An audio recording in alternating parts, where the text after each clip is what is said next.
Are you connected to a big event in history? Are you related to someone famous or even infamous? Everyone wants to know their place in history, and now you can. I'm Emmett Miller, and your search begins right now.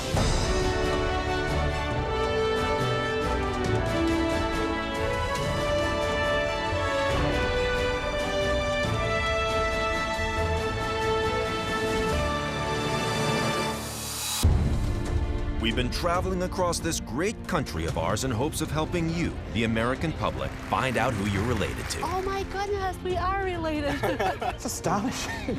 That is great, bravo. And in each city we travel to, we find new and exciting stories. You are Benjamin Franklin's first cousin, 10 times removed. George Washington. Juan Ponce de Leon. You're related to Davy Crockett. Jesse James.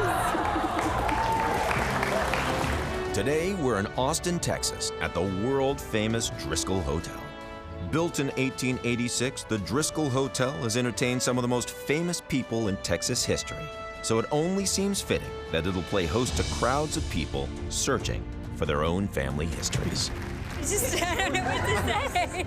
To get the job done, we've enlisted the talents of our very own team of genealogical experts. My name's Kenyatta Berry. I am the president of the Association of Professional Genealogists. My job is never boring. I get to look at murder mysteries, bandits, bank robbers, you name it, I love it. My name is Joshua Taylor. I'm the president of the Federation of Genealogical Societies. It doesn't matter who you are or where you're from. Every family has a secret, every family has a mystery, and that's what I unlock.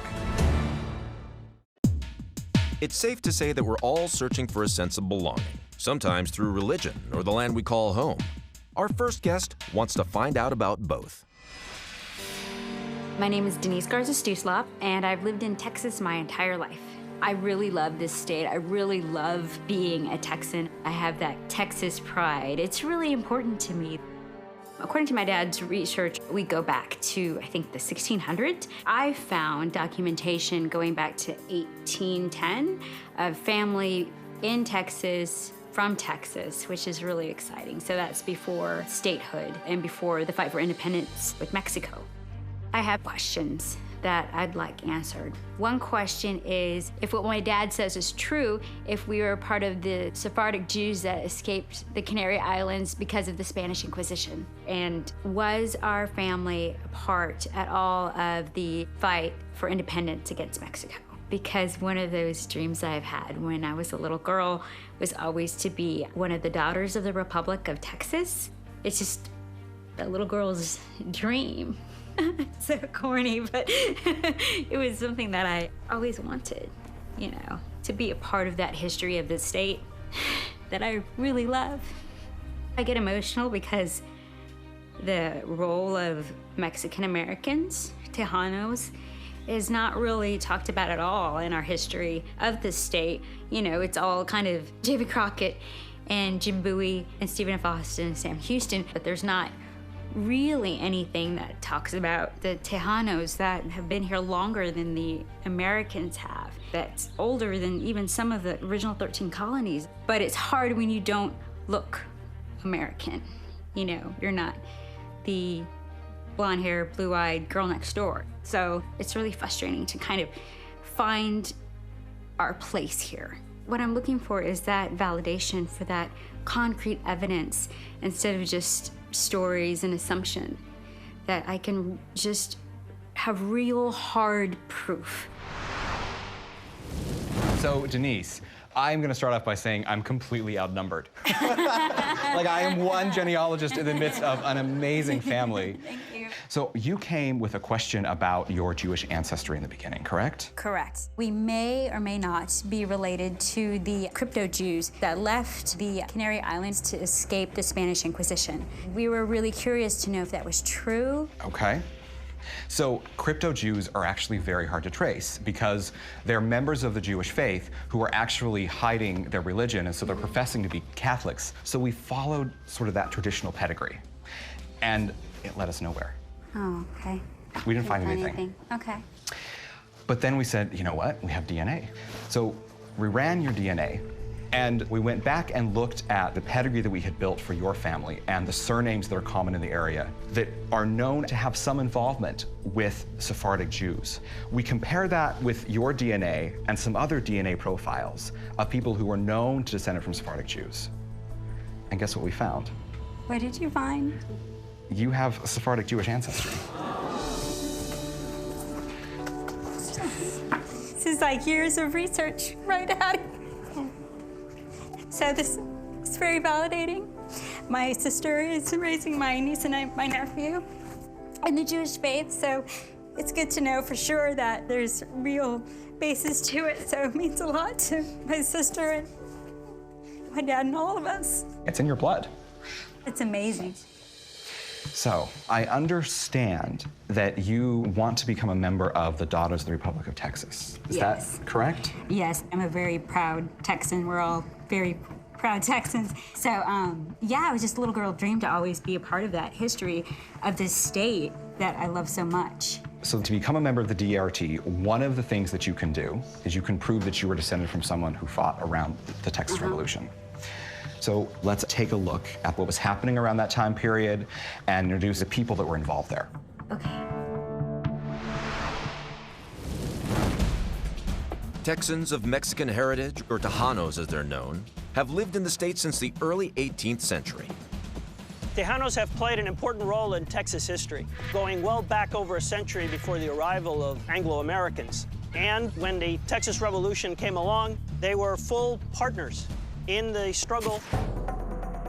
The Mexican War of Independence was extremely destructive. So because Texas was in such terrible shape, it lacked the population necessary to form its own state. They saw Anglo-American immigration as the surest way of accomplishing that goal. By the early 1830s, there were approximately 10 times as many people in Texas as had been there in 1821. And yet, the national government under Santa Anna refused to allow Texas to form its own state. Eventually, that would become one of the major disputes between Texas and the rest of the Mexican nation.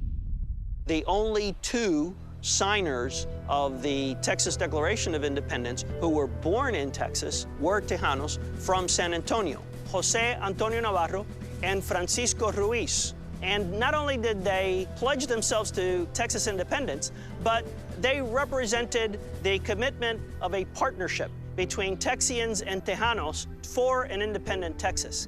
Of course, that political participation required a military commitment. About 130 to 140 Tejanos fought during the Revolution. For a long time, the Tejanos' contribution was largely ignored by official Texas records. But now, their efforts have been acknowledged and are a part of the state's history. So, were we? Well, I mean, what do you think? I think, well, we were there a long time, so I'm pretty sure that somebody must have gotten up and fought. I'm pretty patriotic. When events like the Texas Revolution happen, there is so many things that are happening around the area. And in this case, we find a very, very small community. So here is San Antonio in the middle. It's where the box is on the map. If you go about 15 miles down where the rivers cross, you find a place that is actually named Garza's Crossing. Wow. It is actually the last place that the Mexican army camped before they went to the Alamo. Wow. Garza's Crossing was full of Tejano ranchers. One of those ranchers was Las Herrera, and his job was to watch the border to see when the Mexican army entered into Texas. This man had a daughter who married the person who Garza's Crossing is named after, Miguel de Garza. So, I'm a Garza. Yes, you are a Garza, but you are not that Garza. Oh, okay. But we never give up hope. So we focused on Blas Herrera because he obviously qualifies for membership in the DRT. Yes. One of his grandchildren married a woman named Simona Casillas. Does Casillas mean anything to you? Yes. My mother's grandfather is Casillas. Okay, so you definitely have a Casillas family. So let's look at Simona Casillas and her brother, Ambrosio Casillas. Ambrosio, that was my great-grandfather's name. Your great-grandfather, so your great-great-grandfather. Yes. Moving up, we learned that the grandfather of Ambrosio Casillas is a man named Juan Casillas. And Juan Casillas is living in the San Antonio area about the right time period to be part of the Texas Revolution. We know for a fact that Juan Casillas served in the Mexican army. Okay? But That's on the right side. But this was before the Texas Revolution. So the next step is to look for records of Juan Casillas in the Texas Revolution. When folks serve in the military, they can normally file for a military pension. So we looked in the pension records for Juan Casillas, and he actually never filed for a pension. But his children did. And they did it on behalf of their father, Juan Casillas. Okay. So the question is, will that qualify him for the Daughters Republic of Texas? So let's actually take a look at that record. And what we learn is that this is an affidavit by a man named Juan Seguin, who gave testimony that Juan Casillas was involved in the Texas Revolution. He actually served in Juan Seguin's company. Wow! That's amazing. Your ancestor, Juan Casillas, was actually at the Battle of Bear. Wow. And the Battle of Bear is such a pivotal moment in the Texas Revolution. Juan Casillas helped to actually wrest San Antonio from control of the Mexican army. And basically, without your ancestor and others at the Battle of Bear, Texas might not exist today. It might be something different. I knew it. I knew it. That's so awesome. Because Juan Casillas actually qualifies you to become a member of the Daughters of the Republic of Texas, I have a little bit of surprise. We have with us today Stephanie Galt, who is the new Registrar General of the Daughters of the Republic of Texas. Hi, congratulations. I'd like to present you today with the flag that was flown over the Alamo in honor of your ancestor, Juan Casillas, and in your honor as well. Thank you so much. Come here, give me a hug.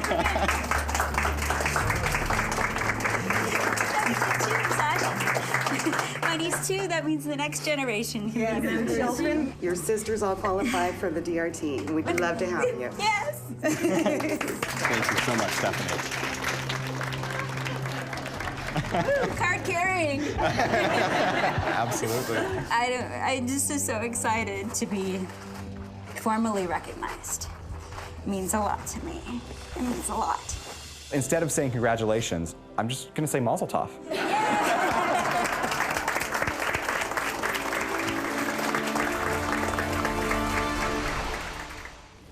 The DRT? Yes, and like, Texans are really proud people. So to be like, yes, my family fought in the Revolution.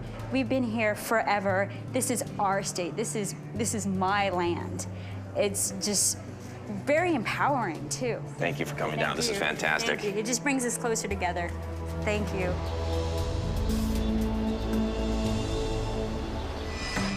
This next name you might recognize. He's a Heisman Trophy winner and an NFL Hall of Famer. But in this case, he's just another guy from Texas who wants to find out more about his past. My name is Earl Campbell. I'm from Tyler, Texas. I played college football at the University of Texas, and I also played pro football for the Houston Oilers. I won the Heisman Trophy. I've been inducted into the College Football Hall of Fame, High School Hall of Fame, NFL Hall of Fame, which is what you really want to get inducted in 1991. I went through some health problems in my life. I mean, all this time I was this big drum that I didn't think could ever be injured or nothing. But when I was about 54 years old, I started aching here a little bit, aching there a little bit, and I didn't want to have no knee replacements and all that stuff. I was in a wheelchair at one time, living in one. Now I'm up on a walker, moving around. Things just got better, My father passed away when I was in the 5th grade, and he left my mother with 7 boys and 4 girls. I don't know anything about my father, and I don't know anything about my grandfather.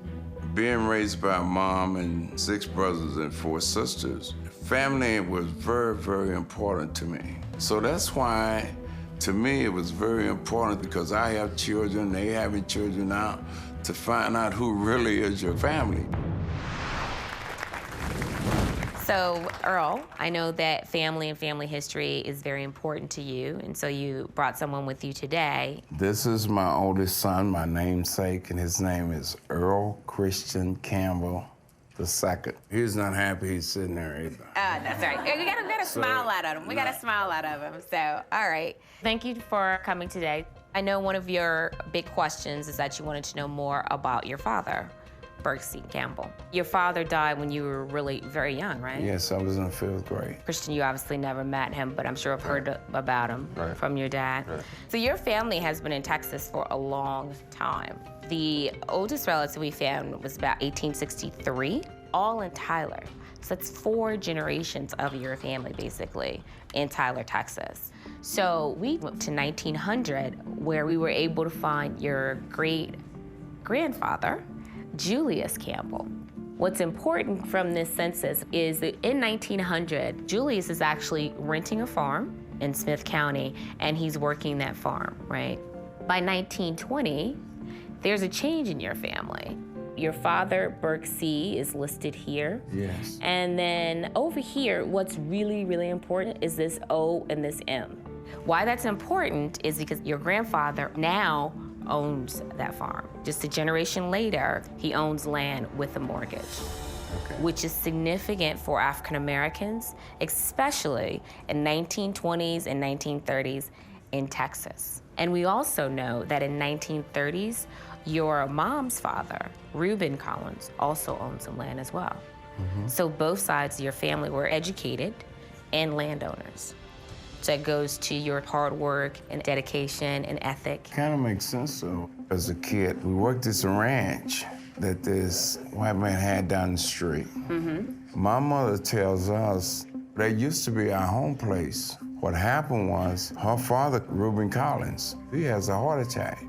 And the man he was buying it from, son came after the funeral and everything and said, y'all have to move because that's not y'all ranch. So when I signed with the Houston Oilers, I would call my mother. She says, you know the ranch you worked on? The gentleman says he wants to sell that place, but he'll only sell it to you for this price. Oh, wow. I say, tell him I'm gonna buy that place. So really all I did was bought the old home place back. I bought my own family land, so it's interesting that you're telling me that there was landowners. Wow, that's a great story. I mean, I think that's cool that you were able to do that and use your success and help out. Wow, that's really good. So our records indicate that Burke was more than just a farmer, that he was involved in events that truly impacted the world and America.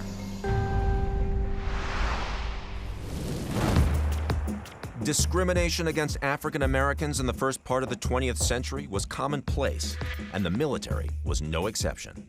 But the military started to change when Congress passed the Selective Service and Training Act of 1940.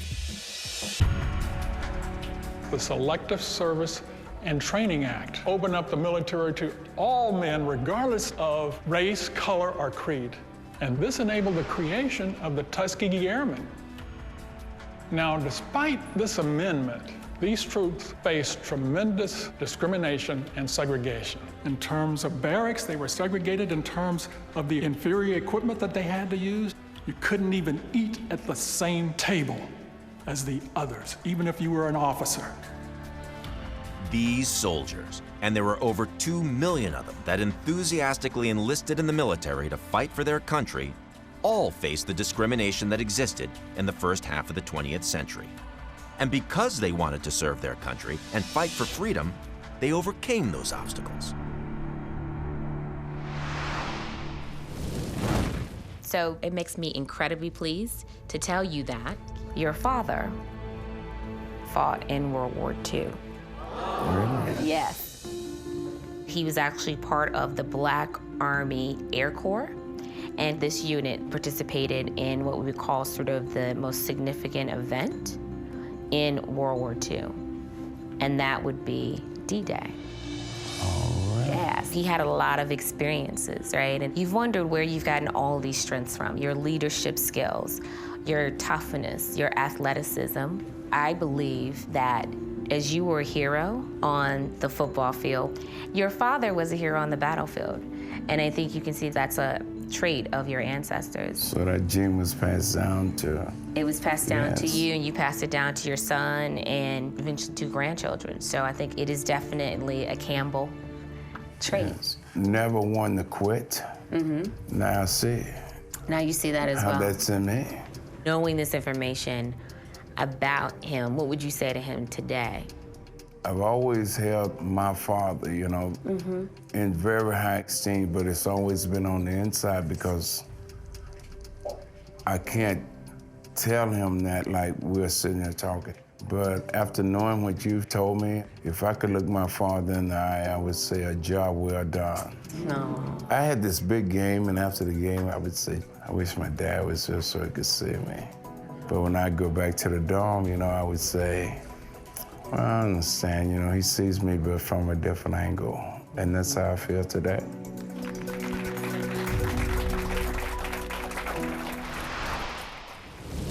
So you came in with a lot of questions in your mind. Yes. How many of those now are put to rest? How many are satisfied? You have no idea how happy I am, knowing that my father was a great leader and hard worker, and that my father was involved in D-Day and all that.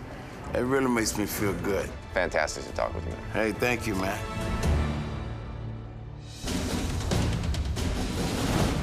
While Josh and Kenyatta are inside, I stepped outside onto the streets of Austin to find out what interesting stories I could find from people like you. But we're just asking normal people like yourself what you know about your ancestors. My grandmother is, she's half white. Great-grandmother was a McCoy. A McCoy? So that's Hatfields and McCoys. My grandmothers were banned from Australia. Like, they were, like, kicked out of the country. Really? Yes. My great-great-grandmother, she sewed the first flag that flew over Cuba when they won their independence from Spain. An adoption several generations back has created doubts for our next guest about who he really is and where he fits in. Well, I came out because I wanted to learn a little bit more about my family's history. I very early on hit a roadblock with my great-great-grandfather, George Earhart, and I've always wanted to know more about his family members and where he came from. The legend in our family was that he was an orphan and raised by distant family members, and so I just wanted to know more about that story. So Mark, you and your family have come here today to learn about your great-great-grandfather, George Earhart. I gotta say, I got really excited when I saw Earhart because it's not Smith and it's not Jones and it's not Clark, which means that it's actually something we could look at tracing. So let's dive into the family. Who is this?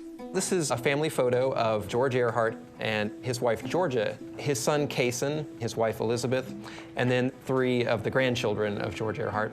And it's really the only photo I have of him. So we're gonna work from sort of the known to the unknown, because that's what you do in genealogy.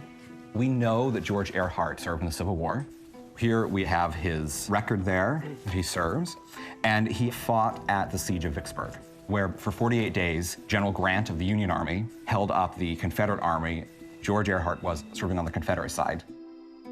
And in order to start unraveling this mystery for you, the first thing that I looked at was, are there any other Earharts in the area? Looking at that same battle, we actually find that there is a William and an Alexander who were both at the Siege of Vicksburg. Now, after the Siege of Vicksburg, when the Confederate armies lost, they did a prisoner exchange. What they made a lot of them do was actually sign oaths that they wouldn't fight against the Union or the United States anymore. So here is that William Earhart that we're looking at.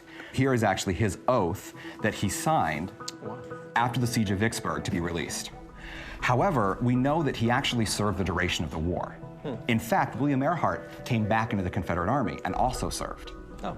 So the very end of the war, this is sort of all of their records when they came out. Here's Alexander Earhart, and he's being set free as a prisoner of war after the Union sort of declared victory. So William, George, and Alexander all went back into service after the Siege of Vicksburg. Oh, really? Now for the really juicy mystery. To figure out who these Earharts are they related? Are they brothers? Are they uncles? We started with the US Census. And this is actually fascinating. Here's Alexander Earhart, and he's 37. Then there's a Nicholas Earhart and a Sarah Earhart. And here we actually see George and Eliza Earhart. So that's your ancestor. But we're not sure how these people are related. And literally living just one page away from Alexander, George, and Eliza Earhart is that William Earhart. So when we see people with the same name, the same place, really close to each other, it's very possible they're related. But let's do some digging. In the 1860 census, we have Alexander Earhart. Right above him is your ancestor, George Earhart, and his family. And then there's a William Earhart. Next door. Next door, literally right next door. So they're neighbors. So these are the same three men that appear in the Civil War at the Siege of Vicksburg. Are they brothers? Are they related? It's very probable. Notice, though, we couldn't find Eliza. Eliza was sort of missing for us in 1860. There's no clue exactly who she might be in the family. Lucky for us, these things happen every 10 years. So we go to 1880. As a genealogist, when I find records like this, I get really excited because I'm like, wow, this is really cool. So this reveals part of the mystery to us. Here is George Earhart and his wife, and in this case, Eliza is actually living in the household, and she's very clearly identified as his half-sister. The other interesting thing about the census record is when you look at the column of race, everyone in the family is white, except Eliza is listed as mulatto. Now, mulatto is a term that we don't use today. It means mixed race, and generally if there was sort of 1 ounce of African American blood, the census taker might have written the M. Was it a mistake? We're not sure. She never appears on the census as being mulatto ever again. What we do know is that she and George, according to the census, that she was his half-sister. Now, here's my theory. Mixed relationships around that time were unheard of, and mixed-race children resulting from those relationships were even more rare. I believe it's possible Eliza was born out of such a relationship, and the Earhart family sought to protect her by keeping her race off the census documents. Oh, wow. That's not something I suspected. Looking at the actual death certificate, you will notice that her mother's maiden name is listed as Earhart.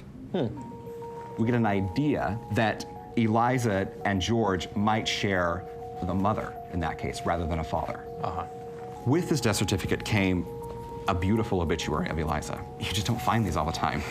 And yet here is this wonderful tribute. We learn that Miss Eliza Ann Earhart was born in Middle Tennessee, August 12th of 1837. And it talks about the family's move to Louisiana with her brother George. Okay, wow. She stayed very, very close to her half-brother her entire life. So, Mark, this is how we think the family might look. We think that Nicholas and Sarah are actually the grandparents of George, Alexander, and William, and also Eliza.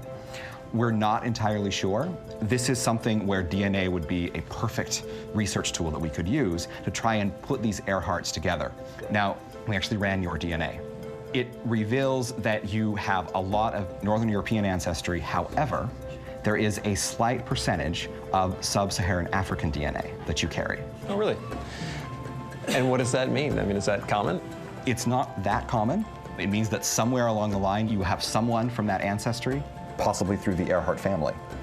But now we have more questions. That's the best part about genealogy. Well, it's very interesting. I really appreciate you digging into it for me. I've learned a few new things, and I'll keep going out there and trying to find out more. Keep going. The answers are right around the corner. Well, thank you so much. You're welcome. Mark, kind of earth-shattering to know that you're related to a whole segment of society that you may have felt a brothership with, but now you have a brothership with. Yeah, total surprise, but a good one. For me, it just opens the whole world up there to a much richer possible story. Fantastic. Yeah. Good to see you. When you trace your family history as far back as our next guest hopes to, you're bound to uncover a few surprises. Some are happy and some tragic. My name is Sheila Job, and I've lived in Texas all my life. I don't have an ancestral home with my parents. So when it was becoming clear that my grandfather was getting older and probably wouldn't last much longer, I knew once that house was emptied, all the family artifacts would be gone. So I started doing some genealogy research, and that was the start of it. When I first started researching, I found out that there had been a murder in my maternal grandmother's line. See, most people hide that when they do genealogy work. They don't want to be connected to that. But it's the truth. You know, some of it's not pleasant, but to me it's important just to know what they experienced, the good, the bad, everything. My great uncle had done research several years ago, and through him I have a tentative roadmap to how we could be connected to the Mayflower on my maternal grandfather's side. Finding these connections to major American events helps to bring everything in the history books to life. because there's this personal connection. My ancestors were there, and as I learn about their families, I'm also learning more about American history. Hi, Sheila. Thank you for joining us today. Thank you. I know you've been researching your family. When did you get started? I started genealogy about 1.5 years ago. It's been very interesting. Yes, well, genealogy is always very interesting. So I know you came here today with sort of two kind of major or burning questions. You wanted to know about your possible connection to the Mayflower, also about an ancestor of yours, Isaac L. Page, and whether you participated in the Civil War. Yes. Okay, so we've been able to trace Isaac L. Page back to Chelsea, Maine, so to the New England area, and we discovered that he did, in fact, fight in the Civil War. And one of the things that I sort of have here that I'm displaying is a muster record, which is a record of his company, and it says he fought in the 19th Maine Infantry. So these muster records document sort of Isaac's service. And as you know, we're in the midst of celebrating the 150th anniversary of the Civil War. So there's a lot of information. So let's take a minute to get a little bit of history on the Civil War and Isaac's unit. On the eve of the Civil War, America was a very divided country. People identified closely with their state and city, and when they enlisted to fight, that's how many units were organized. Sometimes whole communities would enlist and fight together. Among the units that fought in that bloody conflict was the 19th Maine Infantry, formed in August of 1862. For the men of the 19th Maine, their first major battle was the Union debacle at Fredericksburg, Virginia in December of 1862, a battle that was so lopsided that the Union lost more than 12,000 troops compared to only 4,000 soldiers who were injured, many of them lightly, in the Confederate Army of Northern Virginia. The war pitted neighbor against neighbor on the border states, and in some cases, brother against brother. In May of 1863, the 19th Maine took part in its second major campaign, the Union thrust across the Rapidan River that led to the Battle of Chancellorsville, a battle in which the Union Army outnumbered its Confederate opponent more than 2-1 and yet still suffered a devastating defeat, and a combat so brutal that combined casualties between the Union and Confederate armies exceeded 30,000 soldiers. The 19th Maine's real baptism of fire came on the second day of the Battle of Gettysburg, in the afternoon of July 2nd, 1863. The 19th Maine was one of the units that was sent to plug the gap that the rebels had torn in the Union lines. The 19th Maine became part of the Union force that repulsed Pickett's charge, and by the time the Battle of Gettysburg was over, more than 52% of the men in the 19th Maine had been killed, wounded, or were missing.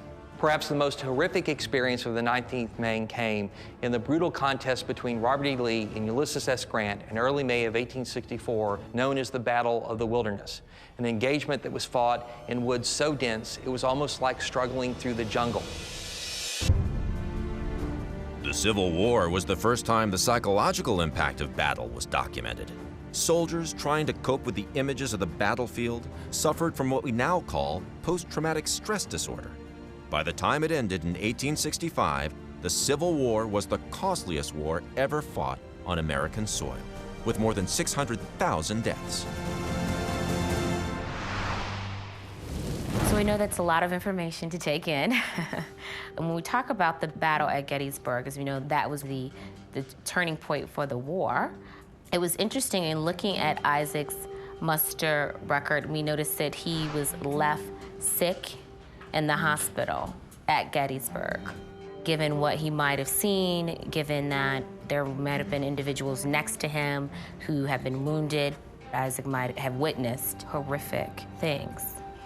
And so we took a further look and said, so what did Isaac do after the Civil War? We know that he returned to Maine, and then he married Arletta Braun, and they had 5 children. They were married for almost a decade, and then in 1876, a few incidents occurred. I was able to find an article that described what happened.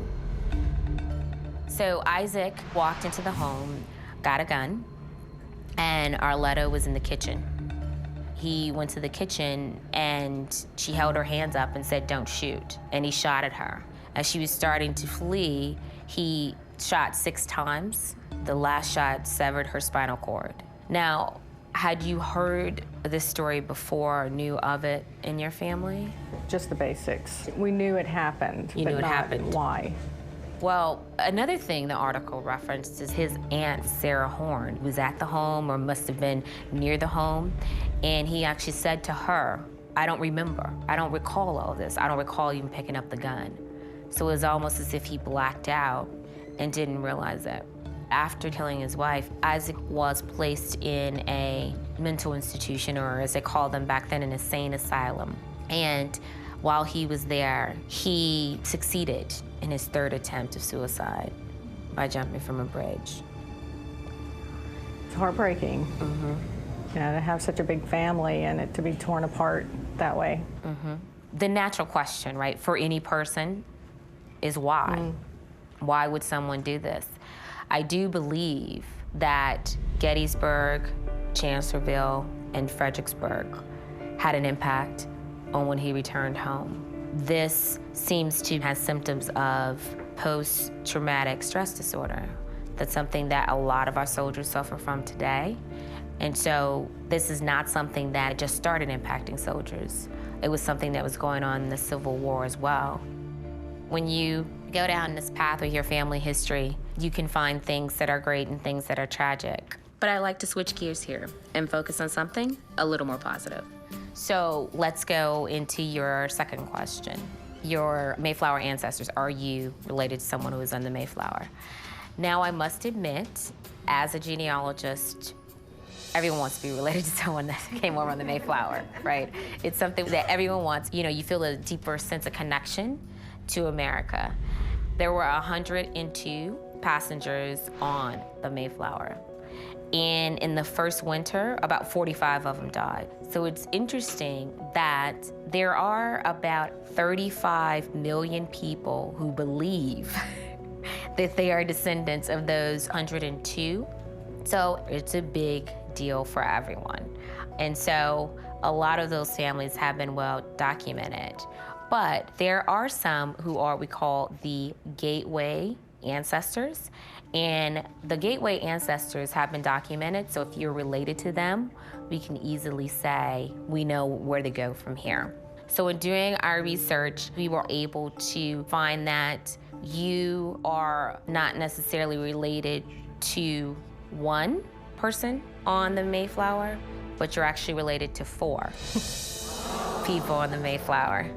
Because of the intermarriage, you know, they all came over together, they were all in a community together. How do you feel about that? Are you excited about it? I am. It helps a stronger connection to the country, but also the validation of the research. Yes, which is always so important, right? So with your 4 connections, we like to think of it as you winning the genealogical lottery. And so what I would like to do is actually present you with the silver book. It's from the General Society of Mayflower Descendants, and it's Mayflower families through 5 generations. So here you are, well documented, and you can be a member of that society. Thank you very much. Oh, yeah. I mean, that's kind of cool. Mayflower 4 times over. Absolutely. 4 different lines they can trace back genetically, putting you on the boat that hit Plymouth Rock. It's great. Like I said, it's a validation of the work that people have put into researching the line. Let's talk about Isaac. Anything that came up for you when you were hearing the story about him? How painful it must have been for the families. And I think that's something that, hearing other historic stories, I probably didn't think about the impact on the families as much. It was more about the experience that person was going through. It was tragic. It was just a hard outcome for their lives. Very painful for all of them, I'm sure.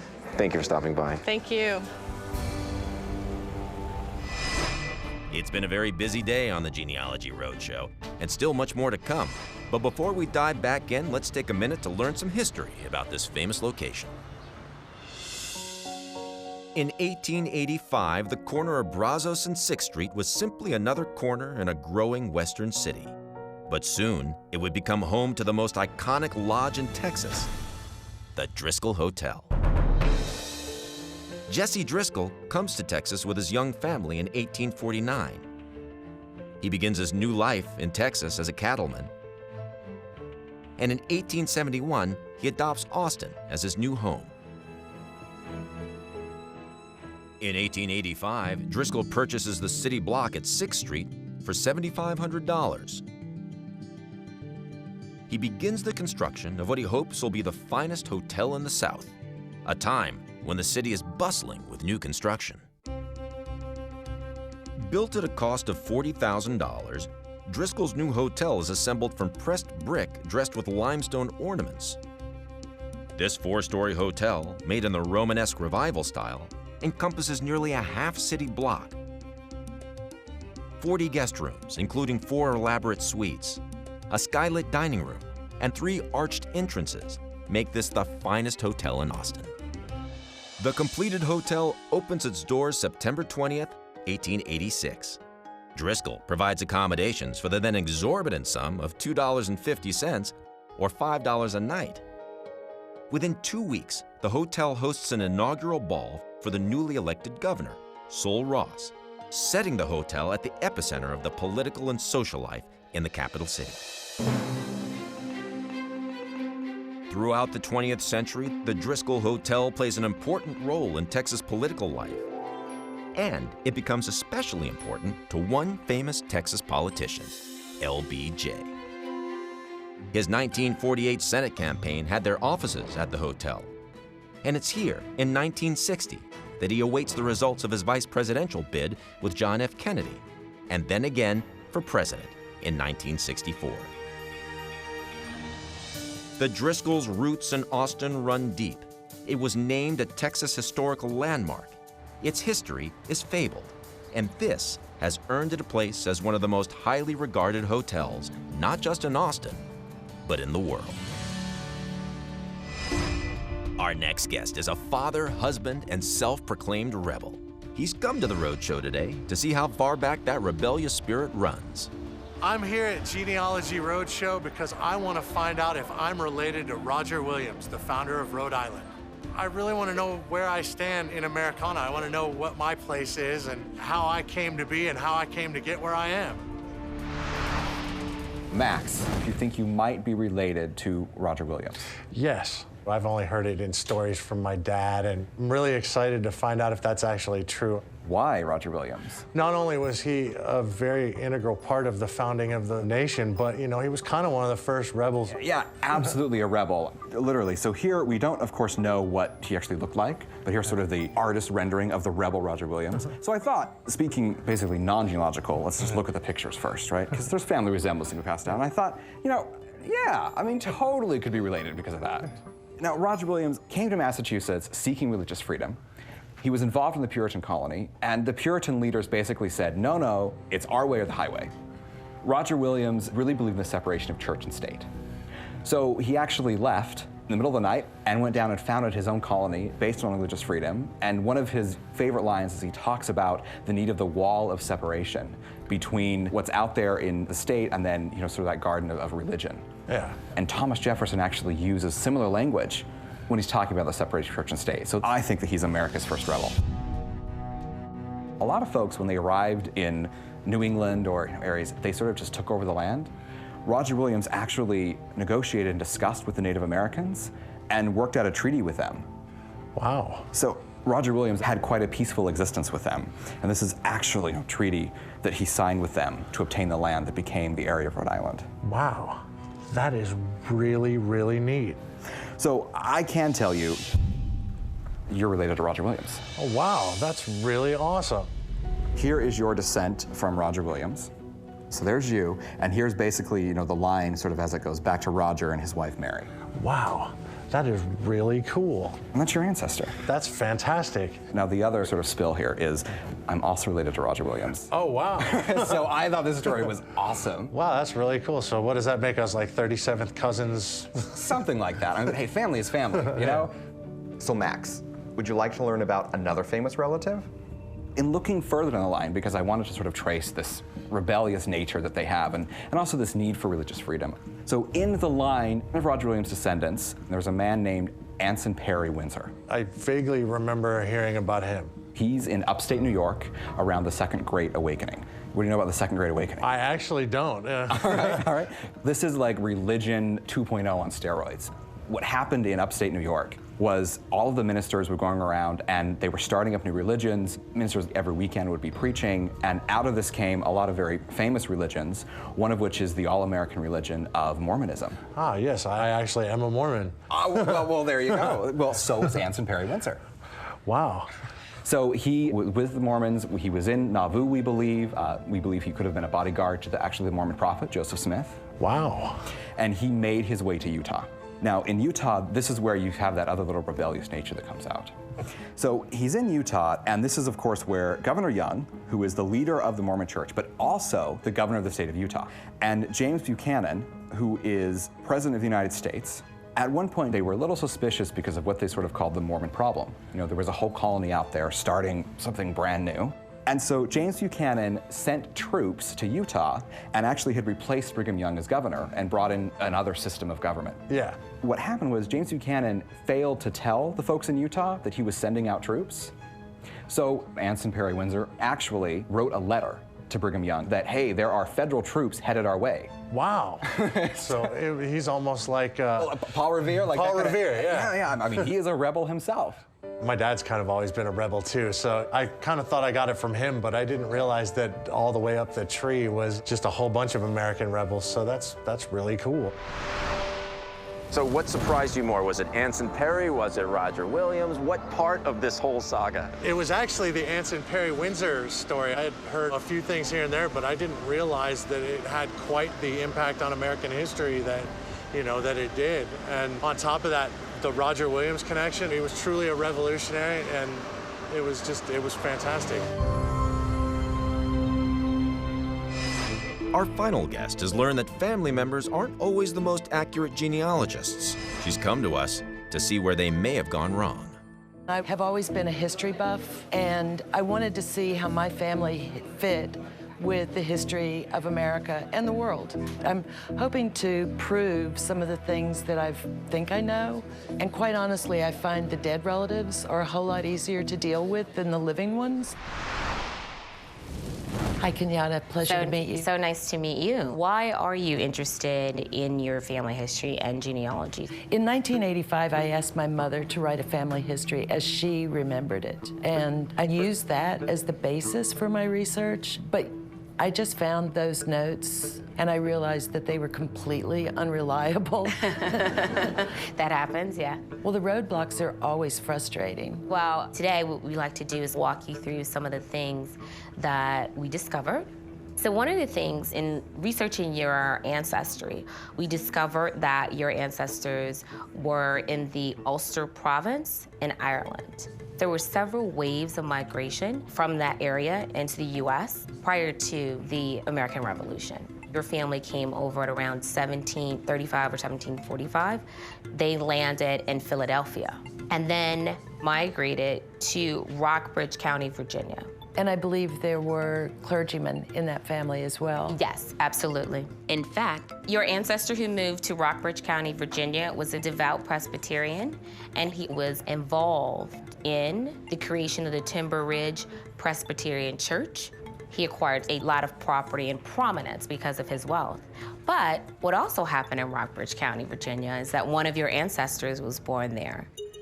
So let's take a look at your family history. Here you are, and from there we can work back to your parents, and to your grandparents, and your great-grandparents, until eventually we hit A. Houston.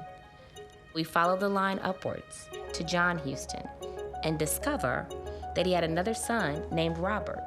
And if we follow this lineage down, we land on a certain Sam Houston. So I'd like to let you know you're related to Sam Houston. How cool is that? And we're in Austin, Texas, so this is great.